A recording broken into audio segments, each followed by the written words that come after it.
He was not into coffee shops. Coffee was served either very hot or very cold, and neither had any effect on him unless he willed them to, and then it just felt like too much effort. The people in coffee shops wore Converses and Abercrombie. He wore boots and a leather jacket. The atmosphere was one of sedate money, young ones drawing together to utilize their parents' wealth by studying for classes their parents bought for them on laptops their parents bought for them. It was the old coming together to show off diamond rings when they lifted their mugs and discussed church or wedding preparations, or how lovely their vacations were. Kristopher had no use for money. He was anything but sedate, and the last time he'd been to a wedding, it had been to stop it, because he'd felt like it, and the guy the bride had been about to marry was a dick. Winter is not quiet. And neither was Kristopher. True winter was not a season.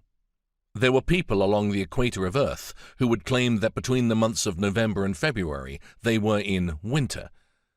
They would smile and shrug and say that it was always mild, but in some places, winter was fortunately like that. Then they would don snorkeling gear and get their asses burned laying face down in the ocean for hours on end. But that wasn't winter. That was a joke. Winter did not always come, and certainly it absolutely ignored some locations. Winter sometimes had a temper. It could be stunningly beautiful and graciously comforting.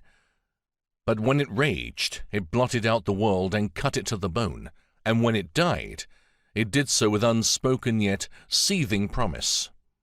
I will return, and I do not forget. Kristopher would know. He'd been charged with its keeping. Long, long ago.